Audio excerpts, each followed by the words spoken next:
O desgaste do escândalo Master na imagem do Supremo Tribunal Federal incomoda o presidente da Corte, Edson Fachin, que sinalizou apoio ao relator André Mendonça.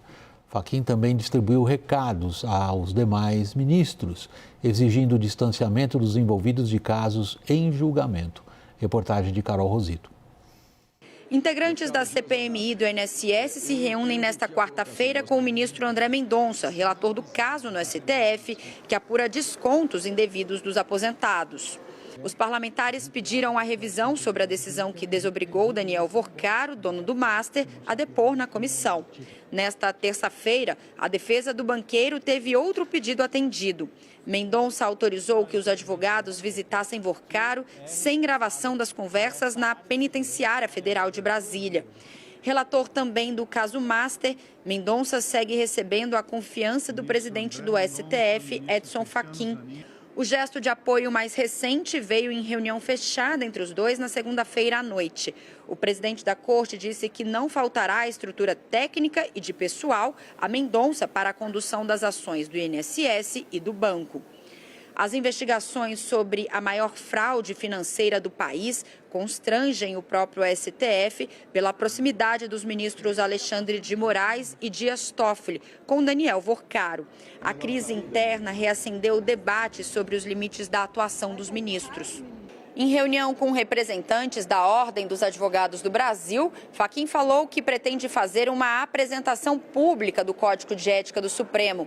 Essa é uma das principais bandeiras da gestão do ministro, mas enfrenta a resistência interna justamente da chamada ala política da Corte, Alexandre de Moraes, Dias Toffoli e Gilmar Mendes.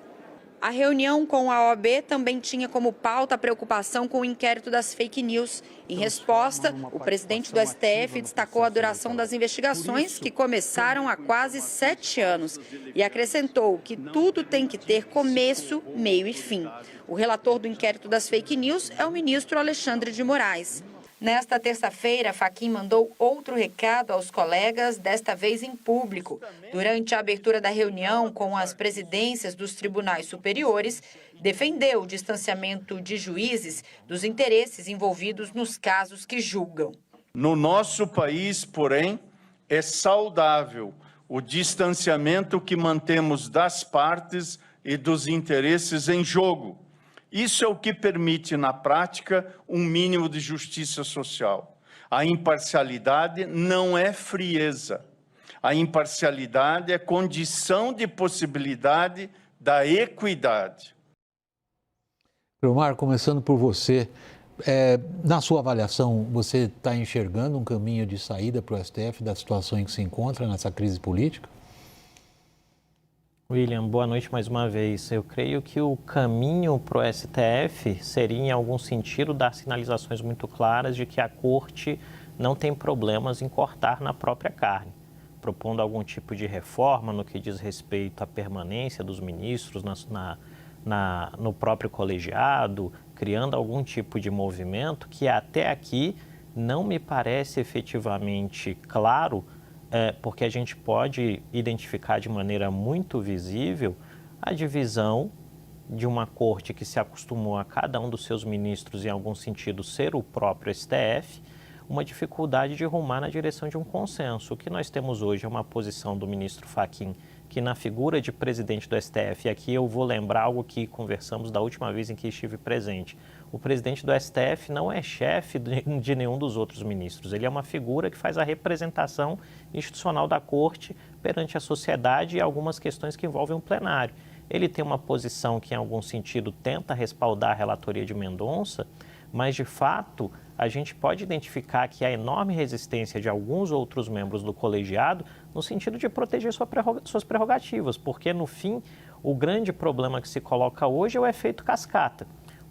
A eventual comprovação do envolvimento de Mendonça, Toffoli ou de qualquer outro ministro, de Moraes e de Toffoli ou de qualquer outro ministro em algum tipo de evento correlacionado a isso, coloca por terra uma série de processos que, ao fim do dia, pelo menos do ponto de vista político, são os grandes marcadores dessa prevalência do STF dentro do cenário institucional brasileiro hoje.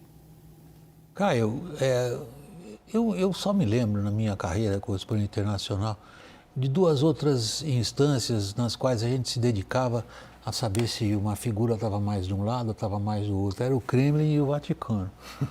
Agora, no STF, nós estamos todos dedicados a saber quem apoia quem, qual facção, perdão, posso usar essa palavra, pelo amor de Deus, qual ala, né, para não haver confusão. Qual ala está em que lado, apoiando o quê? Qual é o seu palpite favorito? Bom, num extremo, Fachin, Carmen Lúcia e André Mendonça, a favor de transparência, a favor de código de conduta. E no outro extremo, os 3 ministros mais políticos, por isso mesmo os mais vocais, por isso mesmo os que mais operam também, junto à opinião pública, que são o Alexandre de Moraes, o Dias Toffoli e o Gilmar Mendes. O Dino você põe onde? E o Dino, Flávio Dino aí também. Então você tem 4 ministros num extremo, os outros 3 no outro, e você tem ali, estamos falando de 10, né? Porque uma vaga está em 10, aberto. Claro. Né? Então sobram 3, que seria Zanin, Fux e Cássio. Eu apostaria que o Fux e o Cássio, mas isso é um puro palpite mesmo, não é apuração, o que eu falei antes é apuração. O Fux e o Cássio tenderiam a estar mais nessa ala mais da blindagem, da autoproteção do Supremo, e o Zanin, eu tendo a crer que ele fica um pouco mais perto da outra turma aqui, do Mendonça, da Carmen e do Fachin, ou seja, a turma da transparência é minoritária. A gente tem praticamente cada um uma ideia própria, né, nessa situação. Para responder a mesma pergunta que eu comecei a nossa conversa com o Creomar, você está vendo um caminho, Thaís? Não, William, porque o Creomar trouxe aqui um fator que já está sumido do STF há algum tempo já, que é o consenso. Porque para haver consenso, eles precisam concordar pelo menos com a premissa. E a premissa hoje desses 2 grupos é uma premissa que desconsidera os fatos, porque os fatos são inegáveis. Há uma correlação dos negócios da família do ministro Dias Toffoli com o grupo do Vorcaro, correlação direta. Há uma correlação direta dos negócios da família de Alexandre de Moraes com Daniel Vorcaro. Ninguém pode negar esses fatos. Quem negou esses fatos até agora foram os ministros Dias Toffoli e os ministros Alexandre de Moraes. Eles, numa audiência que o ministro defendeu que, o ministro Alexandre de Moraes, coitado dos ministros que vão demonizar as palestras, o Dias Toffoli dizendo... Até a reunião secreta está se referindo. Não. Aquela audiência aberta em que o Alexandre de Moraes fala que ministro... pode dar aula, daqui a pouco o ministro não pode mais fazer nada, porque estavam demonizando as palestras. Tem direito de receber os dividendos. Exato. Ali ele tinha que ter usado aquela oportunidade para dizer, inclusive eu sou sócio. Quer dizer, precisou aparecer um relatório de 200 páginas, lixo jurídico, nas palavras de Flávio Dino, aí sim na reunião secreta que vazou, precisou aparecer um documento da Polícia Federal para eles assumirem os fatos. Então, William, assim, o terceiro fato que eu quero botar aqui é o vazamento dessa reunião secreta. Então, se não há consenso sobre isso, sobre os fatos, como é que vai haver consenso sobre a saída? Creomar, você é CEO de uma consultoria de risco político. Qual é o cenário que você desenha para os seus clientes, inclusive, da pressão externa e o impacto dela no STF? William, obrigado pela pergunta. É realmente muito boa. O cenário que a gente tem conseguido identificar hoje, desenhar para os clientes, é que efetivamente a gente tem, numa primeira variável de maior probabilidade, uma grande dificuldade do ministro Fachin de avançar no sentido de um movimento mais robusto de transparência. Isso quer dizer o quê? Ele pode conseguir ali, com um consenso mínimo, algum tipo de norma balizadora, como um código de conduta, mas quando a gente faz a aritmética da posição dos ministros, por sorte e felicidade, a gente está muito próximo daquilo que o Caio muito bem levantou aqui. Essa percepção de maior abertura da corte para tentar, em algum sentido, recuperar aquela credibilidade desgastada pelos últimos acontecimentos acaba sendo minoritária quando você conta as cabeças ali efetivamente. Um segundo elemento dali derivado e que tem vinculação direta com isso, envolve a própria dinâmica eleitoral, que eu acho que também é importante, me antecipando um pouquinho, te peço desculpas por isso, mas é necessário. Que significa dizer o quê? À medida que todas essas questões, muito bem levantadas pela Thaís, vão ganhando cada vez mais força, cada vez maior ressonância, cresce nas percepções dos eleitores e do cidadão comum a percepção de que algo está efetivamente muito errado, muito equivocado. E isso tende a alimentar uma tendência de discurso que seja de rejeição da ordem como posta. E esse é um impacto bastante importante que a gente tem que mensurar, sobretudo pelo efeito de onda que ela tem na decisão em termos macropolíticos, mas também em elementos importantes de determinados setores que são estratégicos da economia brasileira, pensando aí o curto prazo. O Cleomar está jogando nossa atenção realmente para o cenário político-eleitoral. A gente vai abordar isso na sequência, mas acho que a gente já pode ir começando. Quando a gente considera o tipo de situação, o tipo de contexto político no qual nós estamos hoje, no qual o foco do noticiário político está em cima da capacidade / não capacidade do Supremo de encontrar um meio para lidar com essa crise, que é uma crise de legitimidade e de desconfiança.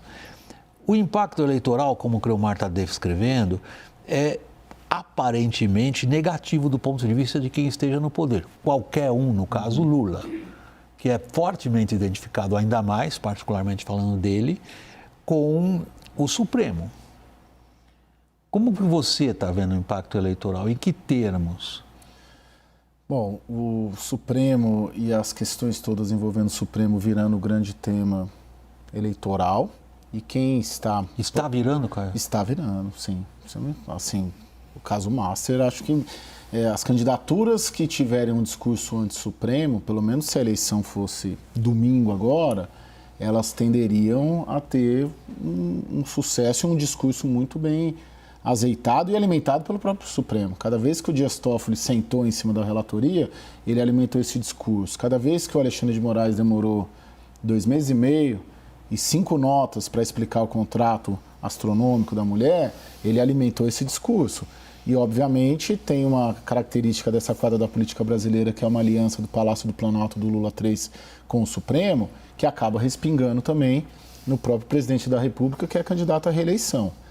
Além do que, aparentemente, se o processo jurídico via Supremo Tribunal Federal e transparência não parece que vai evoluir, porque a ala pró-transparência é minoritária, a depuração pela via política, ela pode se concretizar com essa eleição. Então passa-se um discurso que, olha, o Supremo não vai se depurar, então vamos nos depurar pela política. E como que se depura pela política? Elegendo uma maioria no Senado favorável a empichar o ministro do Supremo. Isso realmente pode acontecer com o Supremo alimentando esse discurso e essas candidaturas. Há um outro aspecto, Thaís, que a gente vê às vezes as manifestações de ministros do Supremo, alguns deles indignados com a postura da imprensa profissional, dizendo que a imprensa profissional não está entendendo o que está em jogo, e a gente contra-argumenta dizendo o seguinte: vocês que não estão entendendo o que está em jogo, porque em boa medida, se a gente considerar o que a gente sente, o que transpira, mais do que transpira, o que transborda dos meios empresariais, qualquer segmento, seja agro, seja serviços, seja setor financeiro e industrial, e é inédito, pelo menos na minha percepção, é uma profunda hostilidade em relação ao Supremo. Não é mais aquela postura de quem foi prejudicado por uma decisão, de quem achou que uma, digamos, atuação do Supremo em carga tributária não deveria ter sido como foi, ou como no caso do agro, marco temporal, enfim, cada um tem lá a sua demanda em relação ao Supremo, né? Exatamente, que depende do Supremo. É um pouco além disso. É quase que uma espécie de consenso nesses grupos que tomam decisões de que é muito difícil fazer negócios do jeito que está.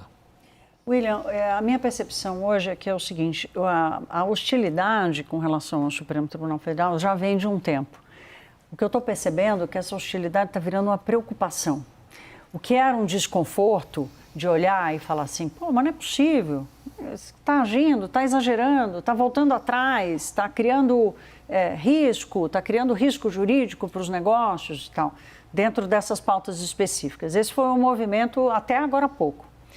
De umas semanas para cá, a minha percepção é de que isso está virando uma profunda preocupação, porque uma estabilidade institucional no nível que o Brasil pode enfrentar em função de uma crise ainda maior dentro do STF, nós paralisamos, né? Não apareceu mais nenhum vazamento e tal, não apareceu nenhuma substância nova para a gente tratar aqui.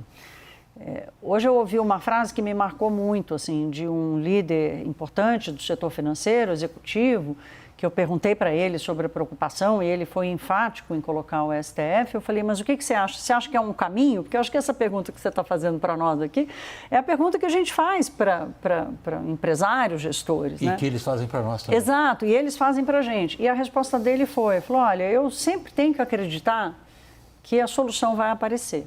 Mas hoje eu me sinto muito mais na torcida do que com convicção.